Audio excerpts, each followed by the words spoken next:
Bueno, aquí estamos en la segunda sesión de lo que es la autoridad, según la palabra de Dios. Estuvimos hablando la otra vez sobre el asunto de la autoridad de parte de lo que eran el ministerio de los profetas, ¿verdad? Del Antiguo Testamento, que tiene que ver con el ministerio de Juan y cuando le hacen la pregunta a Jesús de con qué autoridad. Así que continuemos con el hermano Lester. Ahora mismo ya empezamos a hablar sobre sobre los dones en 1 Corintios 12. Así que, hermano, lo dejo para que continúe. Sí, hermano, lo que estaba diciendo es que todos estos dones son repartidos por el Señor de manera directamente establecida por Él, ¿no? Y lo que debemos buscar es que los miembros ejerciten esos dones. Entonces, el problema es cuando ciertas autoridades eclesiales que tenemos están tratando de evitar que los hermanos puedan poner en práctica esos dones. Ahora, esos dones sirven, o sea, están en función del servicio a la comunidad, están en función del servicio a la comunidad cristiana y a la comunidad en donde vivimos, ¿no? Entonces, el punto es, si yo tengo un pastor, ¿ya? Que aparentemente no está entendiendo que cuando un miembro se duele, ¿ya? Todos deben dolerse con él.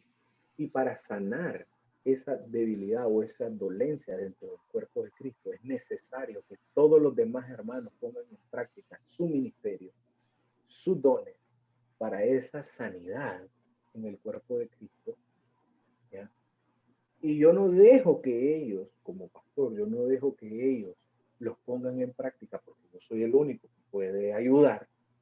O sea, lo que estoy prácticamente diciendo es no me importa el cuerpo de Cristo. No me interesa porque yo sé que la sanidad dentro del cuerpo está en función de todos los demás y en función de su práctica, la práctica y el ejercicio de los dones del Espíritu. Pero al reservarme esa práctica únicamente a mí y mantener a los hermanos prácticamente paralizados y sentados en su práctica, estoy diciendo que no me interesa el cuerpo de Cristo porque todo gira alrededor de mí y mis ministerios y yo veré cómo resuelvo el problema. Claro. Entonces, entonces en la iglesia hay mucha gente que está enferma, hay mucha gente que necesita ayuda, hay problemas financieros y problemas de administración, y de ahí luego vamos a conectar esto con el tema del diezmo y el tema de las ofrendas. Entonces, hay muy poca administración y realmente se puede hundir toda una congregación porque los hermanos que tienen dones y que tienen carisma no los están ejerciendo porque el pastor pretende hacerlo él solo, porque él cree que él es el único. Entonces dice, ok, pues para solventar voy a instituir ancianos, pero a los ancianos ni siquiera se les da las responsabilidades y las autoridades que realmente la escritura les da. Pues yo he llegado a congregaciones donde los ancianos son los que limpian el edificio. Y no porque limpiar el edificio sea deshonroso. Yo no tengo ningún problema. Yo he limpiado edificios también. El problema es que hemos comprendido mal para qué se instituyen los ancianos. ¿Me explico? Es Hay, decir, ahí hay una situación que no solamente se queda de parte del que está, ¿verdad? Como pastor principal, como le dicen, de arriba hacia abajo, sino que ya ha permeado tanto en muchas partes del pueblo de Dios que los hermanos saben esto intuitivamente cuando leen las escrituras, por ejemplo, dicen, bueno, yo tengo esto, yo debería hacer algo para el Señor, pero no pasa de ahí porque ya ha bajado esa enseñanza, se ha convertido en parte de la cultura de la se iglesia en refiere, general. se refiere o sea, a la función que ejercen los ancianos, se refiere a eso, ¿verdad? A la función que no están ejerciendo los ancianos que deberían ejercer los Entiendo. ancianos, sí. Ya. Y que entonces están los laicos versus bueno, no versus, ¿verdad? No creo que alguien lo quiera poner así, pero que están los laicos aparte de los pastores, entonces la autoridad realmente proviene solamente de lo que el pastor permita. Si la iglesia tiene un pastor que es entonces muy bueno, muy, ¿verdad? Es muy abierto a que el Señor haga a través de otros hermanos una cosa, pues la iglesia funciona bastante bien. Es lo que he observado y viceversa. Sí, claro. Es un aspecto muy cultural, porque actualmente las iglesias aparentemente están funcionando así. Y lo que hablaba yo también con el hermano mío durante la semana, es decir, los pastores lo que están haciendo es, si al fin y al cabo dejan a uno o dos de la congregación prepararse para la obra del ministerio, que realmente Efesios 4 lo que dice es que a todos los santos, ya tanto apóstoles como profetas, como evangelistas, pastores y maestros, están para la edificación del cuerpo de Cristo de tal manera que preparan a los santos para la obra del ministerio. El problema es que estas congregaciones no están preparando a la gente para la obra del ministerio, ni les están dando espacio, ni les están dando ningún tipo de autoridad. Y si levantan a uno o a dos, los levantan para repetir el mismo modelo que ellos van siguiendo por años. Entonces, prácticamente este es algo cultural, un círculo vicioso del que no salimos, porque no entendemos la estructura misma de la iglesia. Jesús dijo en Mateo 16 que Él le iba a edificar su iglesia. Sobre esta roca edificaré. Tácitamente yo, ¿verdad? Yo edificaré mi iglesia. Cristo edifica la iglesia. Y los ministerios, como dice Pablo en 1 Corintios capítulo 3, que somos colaboradores de Dios. ¿Ya? Por supuesto que es Cristo quien edifica la iglesia, pero nosotros en calidad de colaboradores, ¿ya? Empezamos a edificar juntamente con Él, ¿ya? El cuerpo de Cristo. ¿Cómo lo hacemos? A través del discipulado. El punto es que no le estamos permitiendo a los demás ser colaboradores. O sea, nos estamos reservando, si somos ministros, nos estamos reservando el único derecho a nosotros de ser los colaboradores con Dios de la edificación del templo de Dios, que es la iglesia. Pero eso no es lo que dice Efesios 4. Lo que dice Efesios 4 es que estos ministerios están para la edificación de la iglesia, en el sentido de que ellos preparan a los santos para la obra del ministerio. En otras palabras, todos tenemos que ser obreros, todos. Entonces los pastores, eso es imposible, porque imagínate, entonces todos vamos a ser pastores. Porque se imaginan la iglesia nada más en función del pastorado. Exacto. Pero la Y iglesia, jerárquica tipo, tipo monarquía.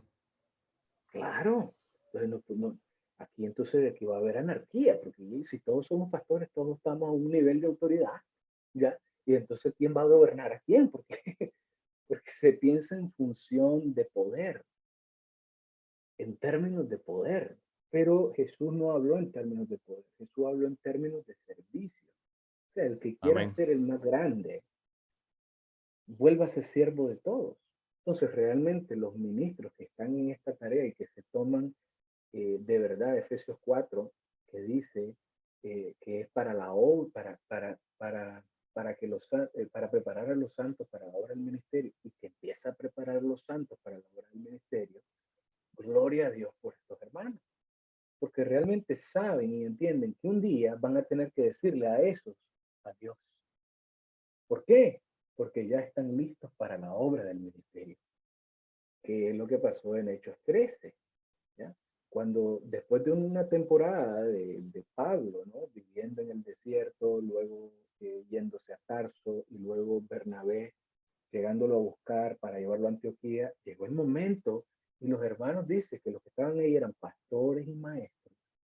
Y dice la escritura que luego de que el Espíritu Santo habló y les dijo, preparadme a Pablo y a Bernabé para la obra en la que los he llamado, ellos dicen que ayunaron, dieron gracias a Dios, impusieron las manos y se despidieron. O sea que hay un momento en el que el Espíritu Santo dice, ya este hermano está listo, está preparado, lo quiero para la obra a la que lo he llamado. Y la única obligación que tienen los ministros es imponerle las manos y despedirse.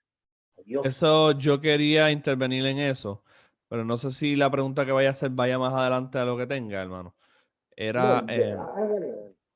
y no sé si Samuel también tenga algo que decir, pero yo estaba pensando en que la, esta, esto que estamos hablando, cuando uno lo trae normalmente a colación a cualquier congregación, se dice, no, usted es libre de hacer lo que usted quiera en el Señor. Entonces, logran decirnos que nosotros, que no nos están cohibiendo o prohibiendo de hacer estas cosas, porque no es en un sentido oficial. En otras palabras, tú puedes ir a hacer los estudios bíblicos que tú quieras en tu casa con toda la gente y hablar todo lo que tú quieras. Después que no sea en este Pero eso edificio. no es iglesia, pero eso no es iglesia. Exacto, la tergiversación va más allá de solamente decir que la iglesia es allí, sino es no poder ver, no sé, pero no voy a seguir hablando, lo dejo usted porque... No, termine la idea Eso porque me parece mismo, que no hay una visión de iglesia correcta. correcto, porque lo que sucede es que yo tenía un hermano, creo que todavía él, bueno, él está interesado en este tema de participar en la gran comisión, pero desde una perspectiva bíblica, ¿no? Porque vamos a discipular la nación, no solamente vamos a ganar almas, vamos a discipular naciones. Y como su iglesia local no está comprendiendo todavía este tema, algún día lo van a comprender. Entonces él, bueno, dice, yo la única manera que me propongo hacer esto es con libros. Voy a traer libros que generalmente aquí la gente no lee y los voy a vender a un precio módico para que la gente empiece a estudiar estas cosas. Entonces los pastores empezaron, sus líderes empezaron a cuestionarlo y pareciera muy piadoso realmente la manera en cómo se aproximan. ¿Cuál es la motivación que te está llevando a hacer esto? ¿Quieres llamar la atención? ¿Lo haces para que los focos ahora estén en vos? ¡Wow! O sea, un momento. O sea, el hombre está haciendo algo por el reino de Dios porque ha entendido que a través de la lectura, la literatura y a través del estudio, la iglesia puede comprender estas cosas de manera mejor y lo primero que se empieza a cuestionar es las motivaciones interiores del hermano. ¿Por qué? Porque esa es una de las armas más poderosas. Si yo te desacredito moralmente, entonces prácticamente toda tu tarea y toda tu labor está deslegitimada. Si yo demuestro que vos no sos digno, si no sos perfecto en tu carácter, yo automáticamente derrumbo toda tu obra. Eh, y luego, bueno, prácticamente el movimiento murió. Murió por otras razones, tuvo problemas con las personas que estaban trayendo libros, prácticamente dejó de llevar los libros. Y ahora quiere formar, ¿no?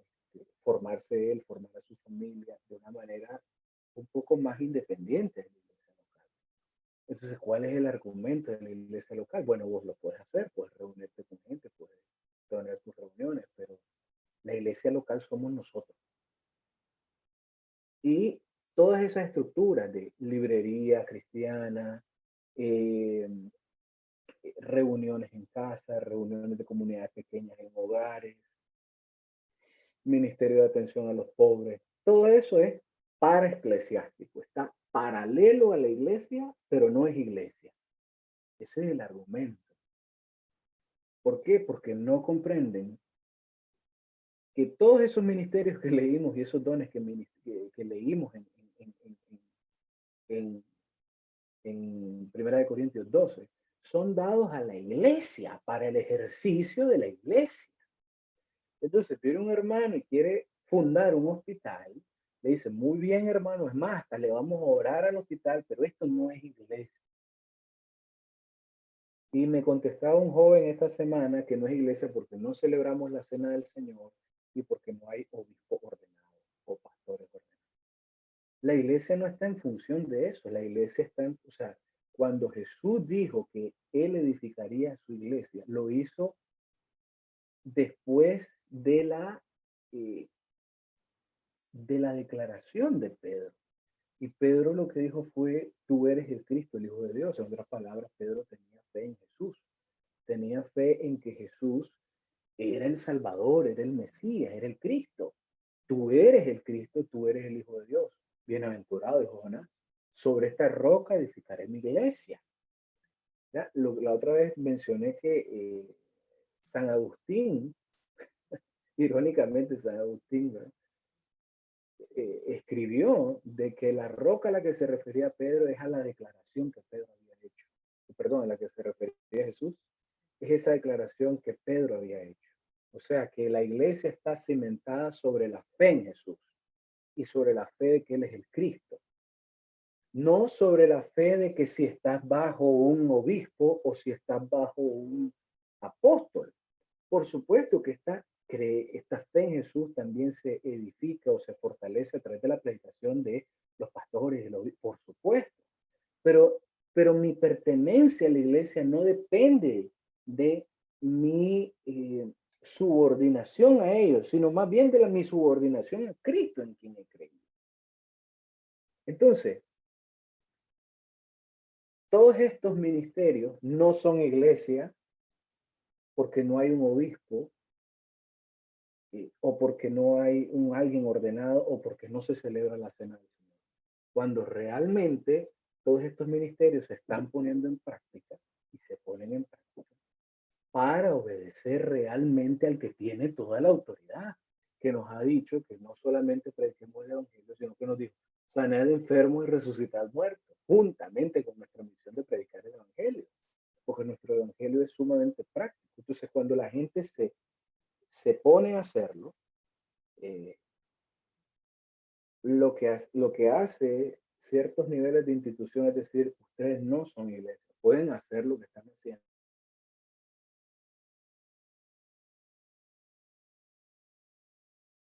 sino en función de Cristo.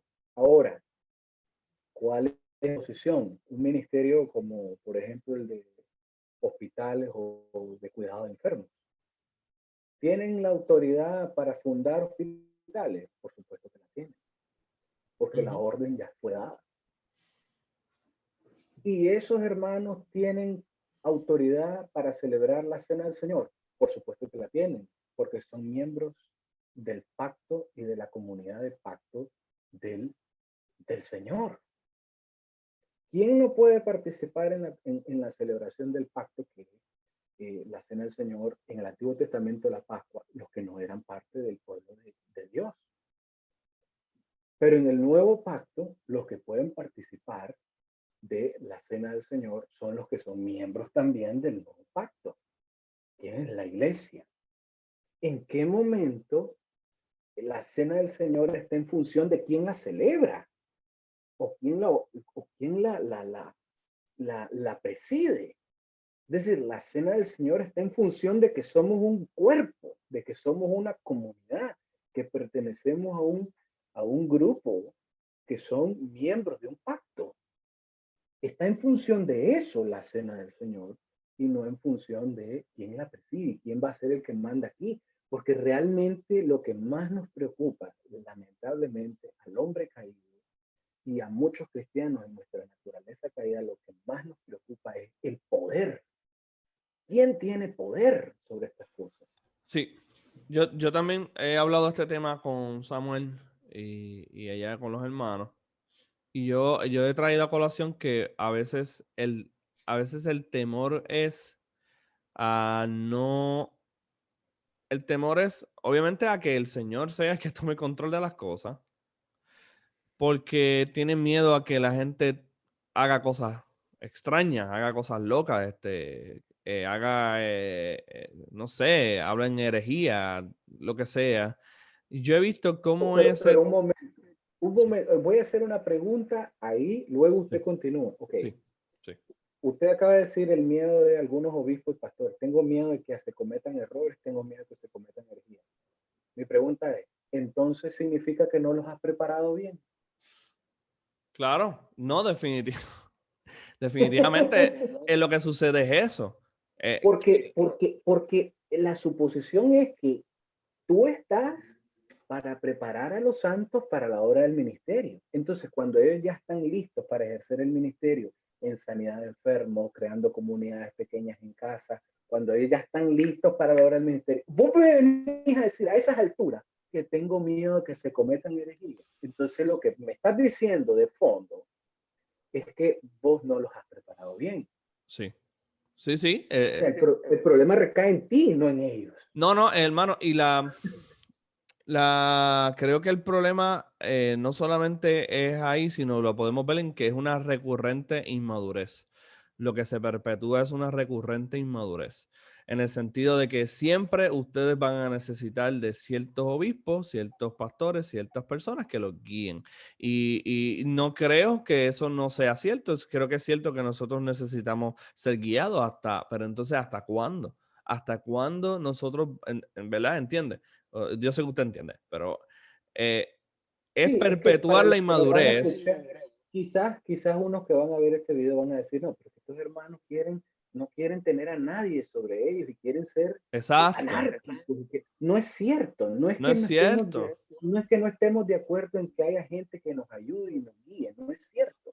El problema es que la gente, no solamente hermano, que usted dice, ¿hasta cuándo los hermanos van a estar bajo autoridad? Porque nunca van a estar preparados para la obra del ministerio. Pero no solo eso. Yo analizo el estado de la iglesia actual y me doy cuenta que muchos, la gran mayoría, la arrasadora mayoría, no está lista para la obra del ministerio. No lo está.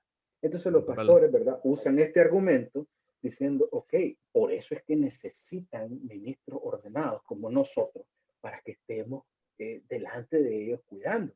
Y de cierta manera parecería lógico lo que están diciendo, Sí, pero el problema real no es ese. El problema real es que si los miembros son inmaduros, entonces el problema está en ti. El claro. problema está en ti, en cómo los estás llevando, qué le estás enseñando, cómo los estás preparando. Y si ellos no están todavía, entonces tú, ven, bájate de ahí y ponte abajo también y otro te va a enseñar. De igual manera que a ellos, porque tú no los has ayudado a ellos a, a, a prepararlos para la obra del ministerio, pero ellos no van a tener esa humildad de decir, tiene razón, si ellos están así es porque yo no he podido, y es más, yo mismo ahorita mismo renuncio y yo ahorita mismo me pongo como un discípulo más. Jamás, hermano, no va No, a no, suceder. se usa el mecanismo de que vamos a ponernos más inmóviles todavía porque no sabemos qué es lo bueno y necesitamos nosotros primero Aprender. prepararnos, aprender. Entonces, no está mal en eso. Lo que está mal es no ver a tu alrededor quienes tienen entonces los dones que pueden entonces ayudarte con la carga que tú mismo te estás dando cuenta que tienes. Que eso es una cosa, ¿verdad? Eso es una de las varias que usted está hablando.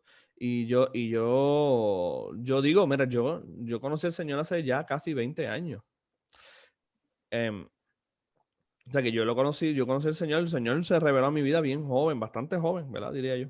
Y, y, y son 20 años después que yo me doy cuenta que esto es recurrente, que lo que haya sea una, un tipo de oligarquía, o sea, un tipo mandamos los mismos cinco porque ustedes son inmaduros. Pero entonces, ¿son inmaduros por qué? ¿Verdad? Son niños, ¿por qué? ¿Por qué son babies todavía? Y a mí, yo no sé si no, yo creo que yo no le he contado, yo sí he hablado de esto con Samuel, que hace como unos 7 años yo me estaba haciendo la pregunta, ¿qué está pasando? ¿Qué está pasando? Que todo el mundo se está yendo de las congregaciones, de la iglesia. Yo siento que estoy en el mismo sitio por 10 años, no estoy viendo nada. Y yo decía, yo me conformo contigo, Señor, pero yo sé que en tu palabra no habla de que yo me conforme contigo nada más. Y hasta que leí Hebreos 5 y 6 cuando dice que ustedes se supone que ya sean maestros, ustedes se supone que ya estén enseñando estas cosas y que dejen atrás el fundamento de la salvación y del bautismo y de imposición de mano. Y decía, ¿cómo es posible? ¿Cómo es? Y yo dije, ese señor me empezó a hablar de que me tenía que preparar. Y yo decía, vamos a preparar, no sé para qué, porque yo no sé dónde yo voy a ejercer estas cosas. Y ahí entramos al tema, ¿verdad? Y yo quería intervenir ahí porque esas son las cosas que provienen cuando uno trae esta situación. Es, no, número uno, no, ustedes pueden hacer todo lo que ustedes quieran. Y amén, por allá. Y segundo, que no podemos tomar más acciones por temor a equivocarnos, por temor a que otros hermanos incurran en problemas. Así que por ejemplo, nos dan cierta libertad amarrados y nos tienen con un hilito y cuando nos alan atrás, cuando, por ejemplo, lo hacen con libros, que vuelvo, no está mal, pero he visto cómo la dinámica ha sido. Ustedes se pueden reunir de parte de la iglesia, pero con este libro, este libreto, mejor dicho, este libreto. Esto es lo que tienen que decir. Y nada, yo lo prefiero a nada. ¿Sabes? No Sí, estoy entiendo. tirándole mal a los hermanos, pero hay muchísimo más riqueza aquí. Y nada, eso es lo que estaba pensando. No sé si Samu quiere decir algo también. Sí, entonces, hermanos, lo que les estoy tratando de decir que, y es todo esto en respuesta al comentario del hermano Samu, que estábamos hablando de la autoridad que se deriva de toda la iglesia. Es decir, cada quien, cada quien que tiene un carisma, un don infundido por el Espíritu, desde ya tiene la responsabilidad de darle uso y de ponerlo al servicio de los demás. Si no, ese hermano se convierte como el de la parábola de los talentos, que va y entierra ese talento y no lo pone al servicio de nada y no produce nada. Pero los que están haciendo los pastores actualmente, que están convirtiendo en vez de obreros, ¿verdad? Para el reino de Dios, lo que están haciendo es un montón de avestruces que están escondiendo su cabeza, ¿no? En la tierra, y el huevo, ¿ya? Lo dejan en el suelo, ¿no? Como dice la escritura, que les hace falta sabiduría y no ve que un depredador lo puede destruir. Pues prácticamente tenemos un don preciado, lo estamos dejando ahí y nosotros nos estamos encerrando en nuestros templos. Cuando cada uno sabemos que Dios ha repartido dones a los hombres y eso imparte también responsabilidad. Responsabilidad y autoridad sobre el don que Dios me ha dado. Y el problema es que cuando permanecemos bajo estos pastores que no nos permiten y que no le permiten a nadie ejercer, prácticamente, hermanos, estamos en pecado. Y cuando Dios le pregunte a los hermanos acerca de sus dones, cómo los pusieron, Dios le pedirá cuentas personales de su uso. Y ellos no van a poder alegar, eh, es que mi pastor o el obispo me lo prohibió. O sea, cuando realmente los apóstoles le dijeron a los principales ancianos, juzguen ustedes varones, hermanos, si es justo obedecer a los hombres antes que a Dios. Es decir, si los hombres son y si los cristianos somos receptores de dones del Espíritu, los pastores, los obispos, los presbíteros son aquellos que instruyen a los hermanos para aprender a poner ese don en servicio de la comunidad y en servicio de la sociedad.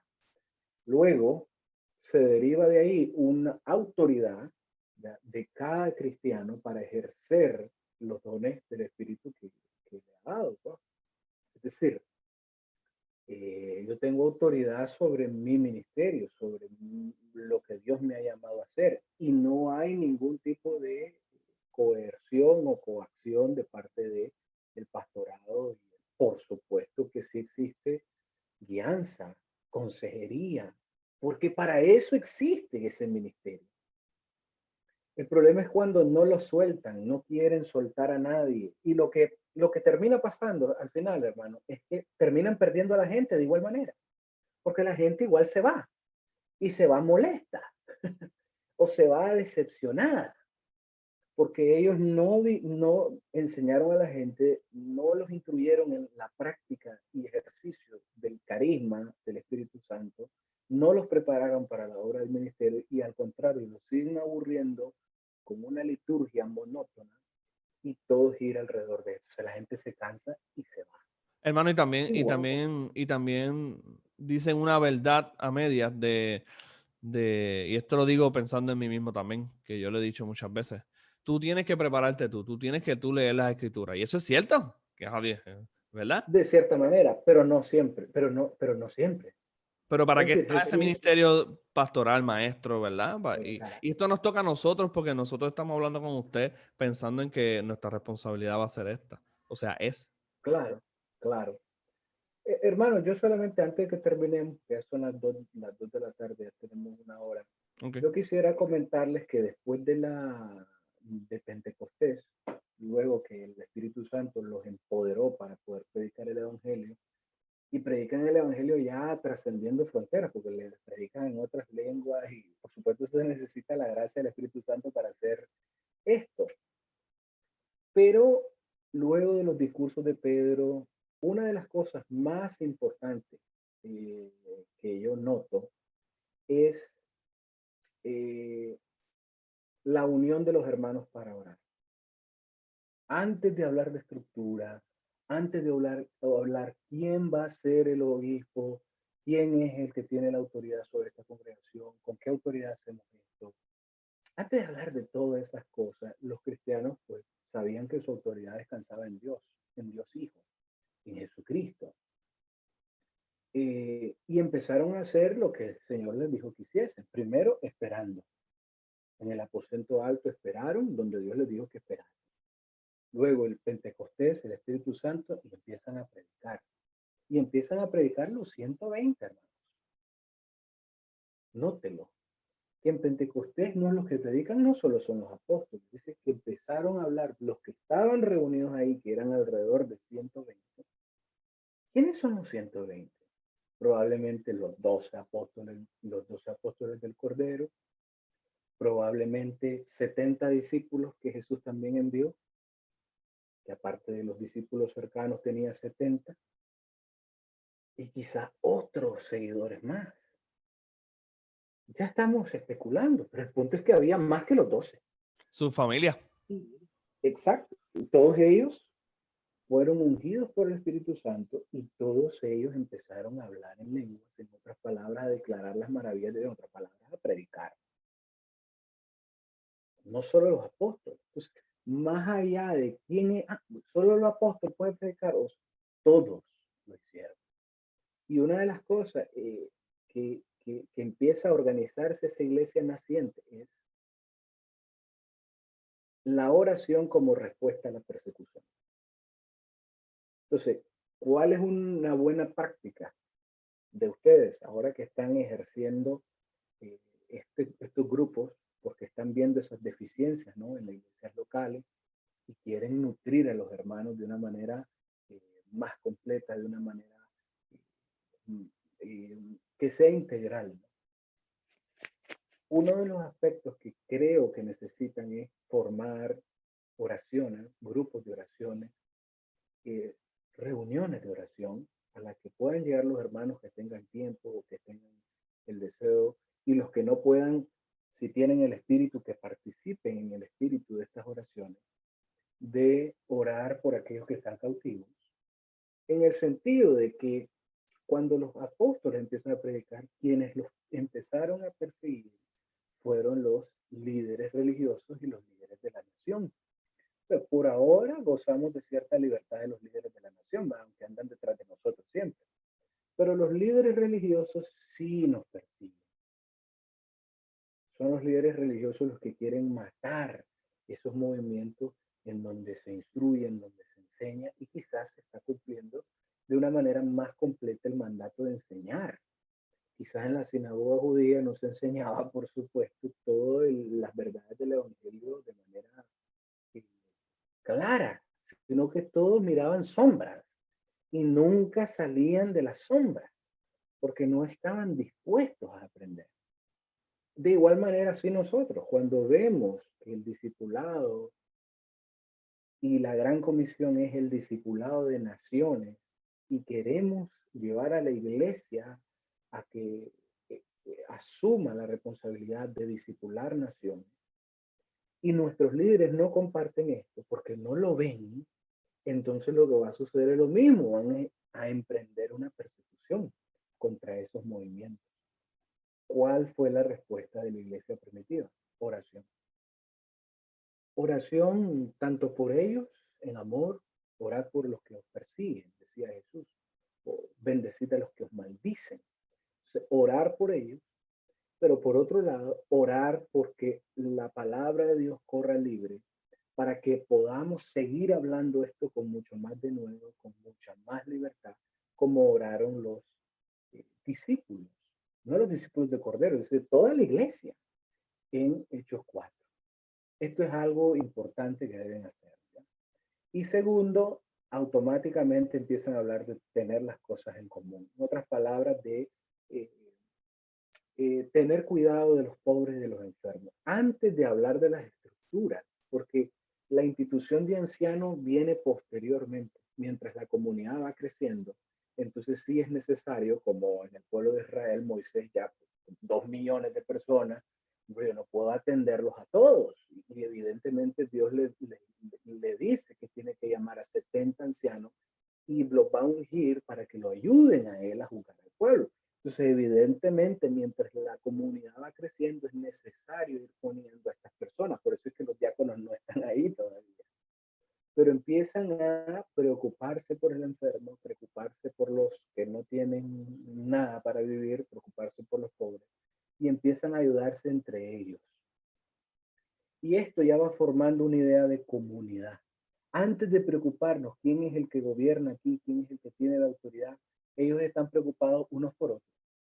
Ellos están preocupados por la persecución, por lo que andan hablando del hermano mío, porque andan diciéndole que él es un sectario o que él es eh, un celote, un revolucionario. Ellos están preocupados por eso. Forman, ¿verdad? Oraciones, oran en grupo pidiendo a Dios más valentía, más de nuevo para hacer estas cosas. Y por otro lado, protección, ¿verdad? Yo añadiría, ¿verdad? A estas oraciones, el orar por esos líderes que nos están, porque muchos los llevamos en el corazón. Yo, que era mi pastor cuando yo estaba en mi país, yo le tenía mucha admiración porque él tiene muchísimas habilidades para los negocios, tiene habilidades para formar estructuras, o sea, es un hombre visionario y eso es parte de mi discipulado. Ahora, si yo he desarrollado eso, ha sido por él, y eso es bueno. Pero cuando el Señor empezó a llamarme a trabajar con otras denominaciones, entonces él se volteó contra mí y fue una persecución. Entonces, es una persona a la que yo llevo en mi corazón y constantemente oro por él. Entonces, nosotros lo que debemos hacer, creo yo, en este contexto, en Puerto Rico, es orar por estos hermanos, pidiendo valor para ustedes dos, infundiéndoles el Espíritu Santo y que con más unción del Espíritu Santo prediquen y prediquen y formen a estos grupos y los preparen más y los fortalezcan más. Porque el contexto de todo esto es que más bien están preocupados unos por otros que por quién es el que manda aquí. Era en el tiempo de la inmadurez de los apóstoles que ellos estaban preocupados por eso. Era en el tiempo de su formación, en su tiempo de su inmadurez, cuando ellos preguntaban quién es el primero. Yo me quiero sentar a la derecha tuya. Ellos estaban preocupados por la posición. Lógicamente, después de ver a Cristo resucitado, eso es una experiencia transformadora para los discípulos. De tal manera que esto ya no se ve.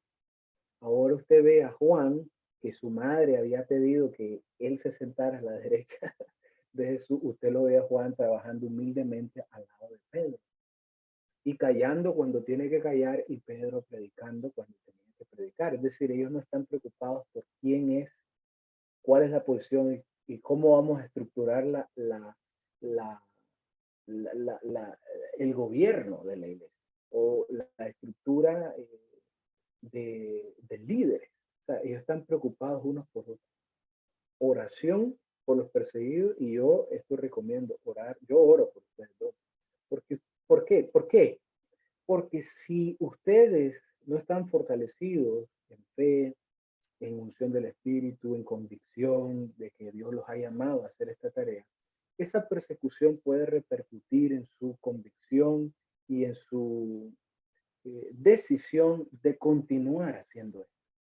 Y yo les digo, hermanos, si en la iglesia no se está, o sea, si en las iglesias locales los obispos, los pastores no están enseñando estas cosas y están dejando desnutrida a toda una generación de cristianos, hermanos, es lógico que Dios los haya movido y los haya levantado a hacer esto.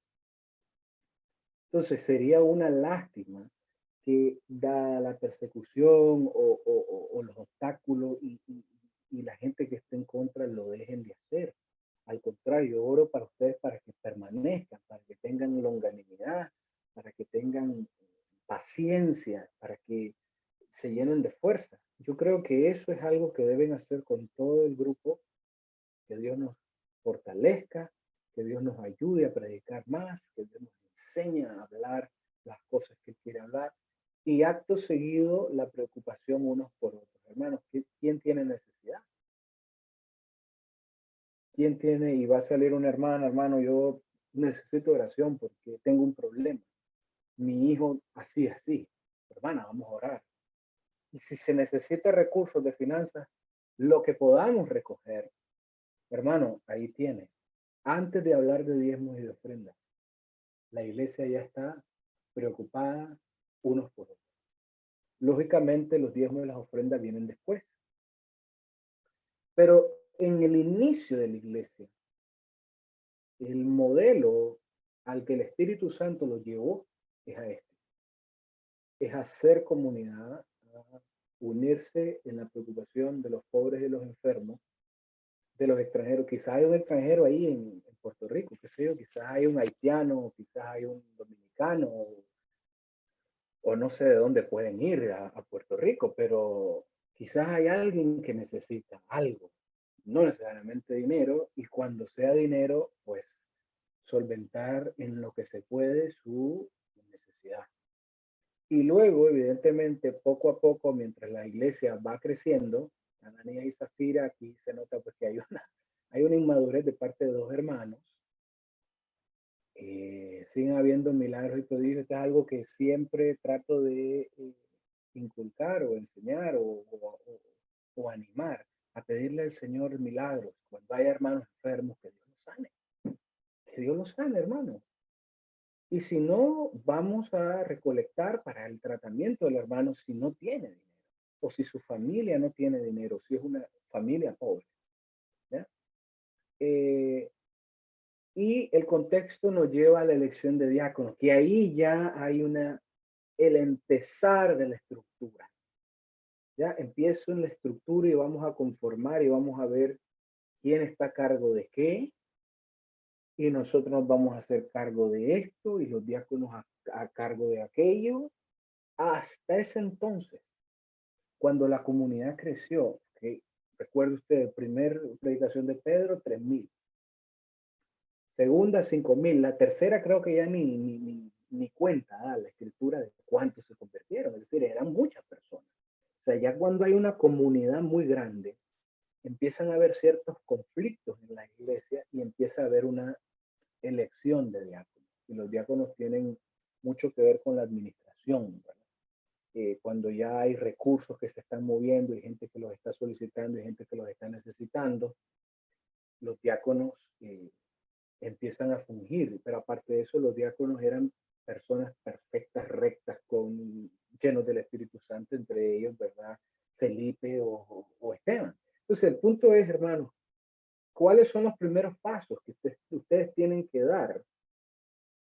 Es, uno, sabiendo que la autoridad que tienen se las ha dado Dios a través de la estructura profético-apostólica, porque ustedes no son llamados a ser pastores. De hecho, la estructura es, en la iglesia de Antioquía había profetas y maestros. Es decir, maestros como pastores y maestros, gente que estaba a cargo de la enseñanza del cuerpo de Cristo y la formación de estos hermanos en Antioquía. Y por otro lado estaba la otra estructura, que es la estructura profética. Es decir, los dos ministerios y las dos estructuras no pueden estar separadas. Al contrario, y la iglesia de Antioquía es una iglesia modelo porque logra integrar las dos estructuras. No es que el profeta estaba subordinado al maestro, es que son dos estructuras separadas, son dos estructuras que tienen un propósito diferente dentro del reino de Dios y dentro del plan de Dios. Y de esta iglesia es que Dios envía a Pablo y a Bernabé. ¿Ya? Salen Pablo y Bernabé de esta congregación de esta iglesia local, que es la iglesia de la ciudad de Antioquía, y ellos empiezan a formar pequeñas comunidades, empiezan a plantar pequeñas congregaciones en casa y empiezan a hacer esto en otras ciudades. El problema que tenemos es que ya no creemos en estas estructuras, lo que creemos es que la única estructura es el pastorado y el obispado. Entonces, por lo tanto, si hay alguien que va a salir a hacer eso y a plantar una iglesia hija, le dicen ahora, tiene que ser de parte del obispo, o sea, que el obispo lo envíe, pero el obispo no envía a nadie. El que envía es el Espíritu Santo. ¿Quién los ha movido a ustedes todos a emprender estas reuniones de casa y a solventar todas esas deficiencias y esas necesidades que hay dentro del cuerpo de Cristo? Hermanos, no ha sido carne ni sangre, ha sido Dios. Entonces, ¿cuál es la actitud más madura para enfrentar este tipo de llamados de parte de los pastores? La idea es que vengan, vamos a ayunar, voy a orar por ustedes, vamos a bendecir al Señor, le vamos a dar gracias, les vamos a imponer manos y hermanos, Dios. Y que Dios los ayude en esta tarea. Y créanme, hermanos, que yo voy a estar al servicio de ustedes si ustedes en algo me necesitan. Eso es lo ideal. Eso es lo ideal. Amén. Es más, pero si no, hermanos, si no existe eso, no vamos a ningún. Es verdad. Samu, ¿tienes algo que aportar? Ahora mismo, perdón que estoy entre esto y sale, pero lo que pude escuchar ahora mismo, sí, nosotros tenemos una buena relación, ¿verdad? De donde salimos. Hemos recibido muchos mensajes de los hermanos diciendo que, ¿verdad? Que nos pueden apoyar con esto.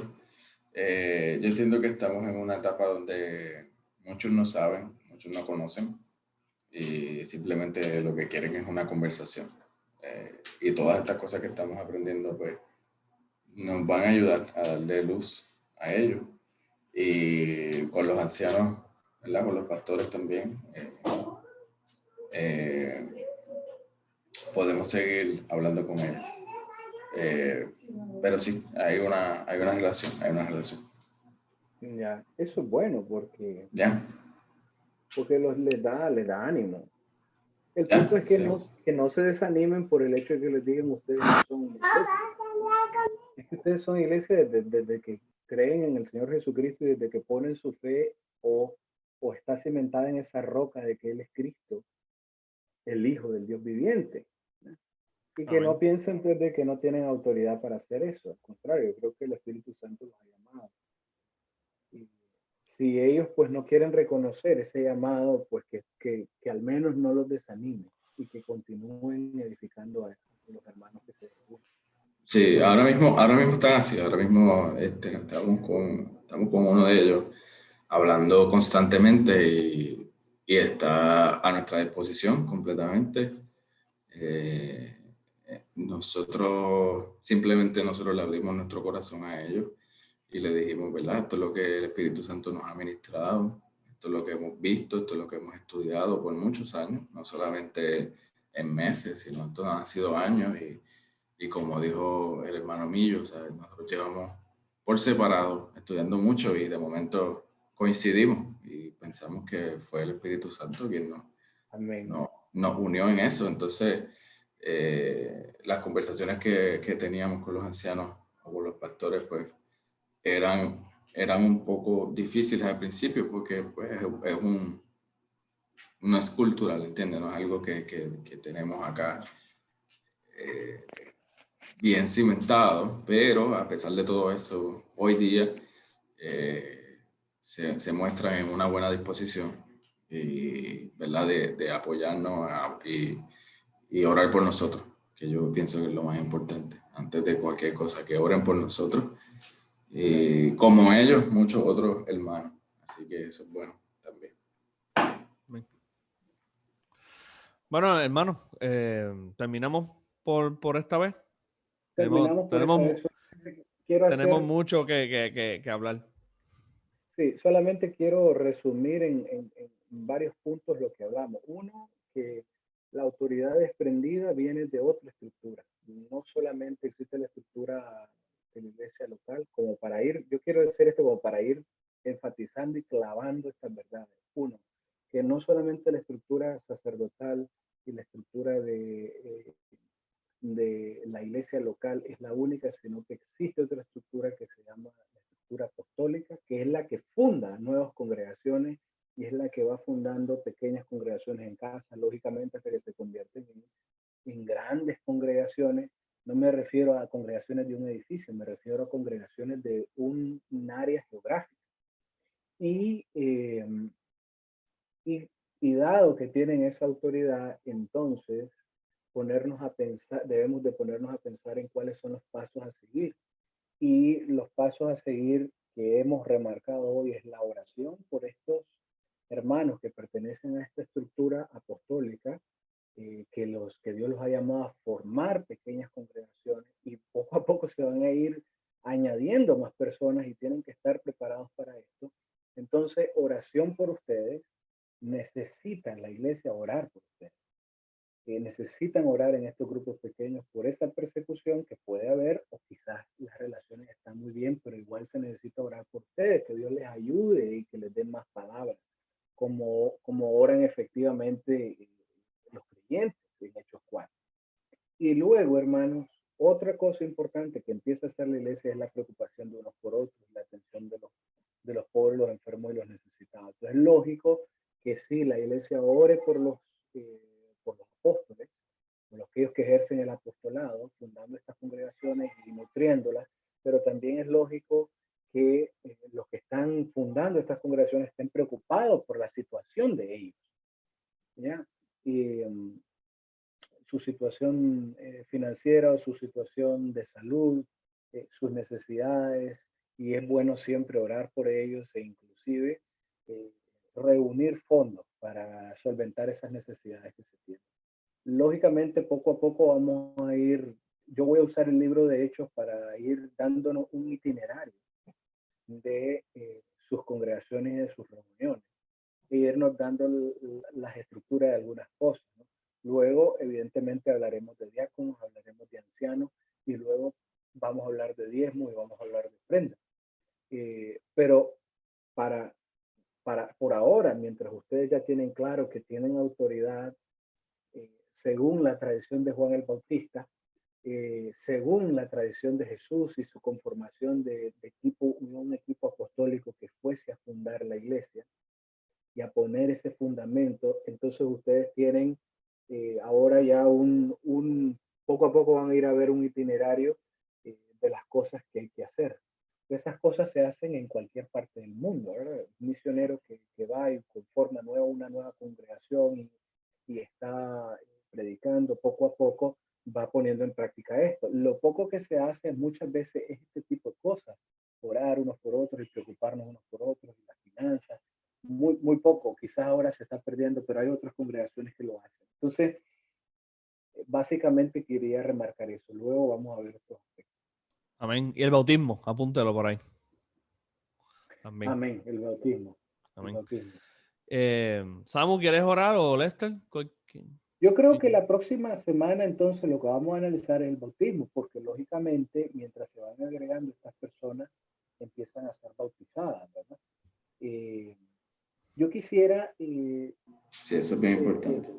Preguntarles, hermanos, ahora con los que se están reuniendo, ¿no están bautizados? ¿O sí están bautizados? Sí, ahora mismo somos 3 familias y todos, bueno, Samu, tú puedes decir más porque no sé si tienen en mente a alguien más. No, tenemos esos 3 nada más. 3 familias cristianas. Sí. ¿Cuántas personas son? Somos 6 adultos y 6 niños con mi niño cuando nazca. Sí. Estamos empatados. 5 niños por ahora, 6 niños, 1 en el vientre y 6 adultos. 6 y 6. Son 6 y 6. Sí. 3 parejas. 12 discípulos, ¿verdad? Exactamente. Qué bueno, hermanos. Yo me siento contento por lo que ustedes están haciendo. Y quisiera preguntarle, ¿el estado o la madurez espiritual y en la fe de estos hermanos, estas familias, ¿cómo está? ¿Son hermanos que tienen pocos años y tienen poco conocimiento? ¿Son hermanos que ya tienen una trayectoria, más o menos? ¿Cómo? Este, Pausar yo esto. creo que hay de todo. Hay hermanos como Millo, como mi esposa también, que llevan muchos años estudiando la Biblia, incluso que fueron a escuelas teológicas a estudiar. Quería entonces que, a modo de, por lo menos para la grabación, que cerrara de nuevo con lo último que nos estuvo diciendo, y así podemos nosotros concluir la grabación, por lo menos la grabación. ¿Quieres que repita Sí, ese último lo último que principio? estuvimos hablando, sí. Usted hizo un resumen de lo que estuvimos hablando, de lo que nos debemos estar preocupando, que, ¿verdad? En algún tipo de orden que es, ¿verdad? Por la comunidad y por a la oración ya sea de quienes estén en desacuerdo con nosotros, y que Dios nos ayude a tener de nuevo. Y después de esto, entonces nos empezaríamos a preocupar por otro tipo de asuntos, de estructuras, porque se van a dar y se ve también en las escrituras. Claro, esas estructuras se van a dar. ¿Desde dónde quiere que comience? Yo creo que con ese final, usted estaba hablando antes de preguntarnos por nuestra congregación, ¿verdad? Estaba hablándonos de ese final ya de la necesidad que había de que iban a venir más personas. Sí, Ok, sí, perfecto. sí. Sí, estaba diciendo de que es importante la preocupación de unos por otros previamente al otorgamiento de cargos y la preocupación de cuál va a ser la estructura para organizarnos y administrar la iglesia y administrar las pequeñas congregaciones que efectivamente necesitan una administración, por supuesto. Porque si hay gente que está preocupada ofrendando, donando para los necesitados, para las viudas, para los enfermos, es lógico que se necesita administrar todos esos recursos, ¿no? Y se supone que la iglesia debería estar eh, siguiendo el camino y los pasos, la huella de la iglesia de Jerusalén. Lo que ellos nos enseñan en las escrituras es que ellos estaban preocupados unos por otros, orando por los apóstoles y los discípulos que estaban poniendo en riesgo sus vidas. Y ahora en este contexto ya quizás ya no existe tanto el temor a que perdamos la vida por predicar el evangelio en el contexto de nuestros países en Latinoamérica.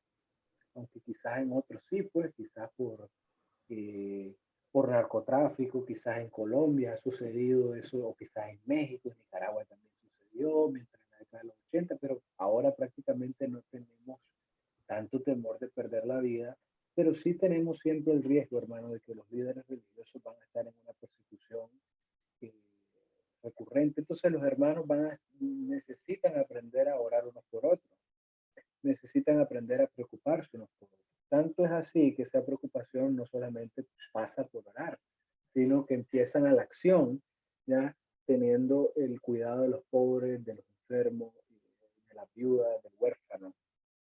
Lógicamente, cuando las pequeñas las reuniones o las congregaciones, los grupos de hermanos en la fe son pequeños, lógicamente esas necesidades pareciera que no son tan importantes al empezar. Pero lógicamente en el contexto de la iglesia de, de Israel, la iglesia primitiva, ¿no? Los hermanos, la iglesia fue creciendo, recibiendo el testimonio de los apóstoles, y fue un crecimiento exponencial. Yo oro para que el movimiento de ustedes sea exponencial, un movimiento que no solo suma, sino que multiplica y que expone, ¿no? Y lógicamente cuando los números crecen y son exponenciales, entonces ahí es donde empezamos a preocuparnos por las estructuras, porque es cierto que ustedes no van a dar abasto, es cierto que necesitan poner gente a cargo de los recursos que se utilizan para ayudar a los enfermos, a los pobres, o van a necesitar otros hermanos que apoyen en la tarea de ministrar, de orar, de enseñar. Entonces, lógicamente, poco a poco, esas estructuras se van estableciendo. Primero con diáconos, porque los diáconos administraban las mesas, dice la escritura. Pero no es que eran meseros en todo el sentido de la palabra, sino que lo que pasa es que la iglesia estaba dando alimento, estaban alimentando a los miembros. Y los diáconos se encargaban de administrar y de repartir. Entonces, lógicamente, la primera necesidad que surge es el establecimiento de diáconos porque hay una tarea de la iglesia social. Entonces, los diáconos eh, vienen a encargarse de esa necesidad de administrar los recursos para la tarea social de la iglesia. Y por otro lado, hermano, poco después, cuando los números crecen, evidentemente es necesario ir poniendo ancianos que son los encargados de enseñar, son los encargados de guiar a la congregación, de ayudarlos en la búsqueda del Señor, de esa meta, de ser igual a Cristo, de desarrollar en ellos el carácter de Cristo. Por supuesto que eso es necesario.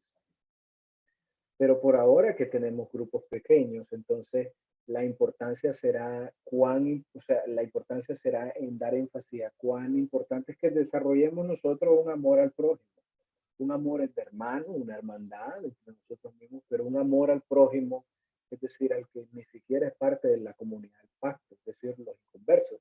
Y eso está muy en relación con la tarea social y con la predicación. Es decir, necesitamos predicar a esos que no son parte de la comunidad. Por lo mismo Amén. que hablamos de Pentecostés, hermano, porque Pentecostés prepara a todos para que seamos testigos.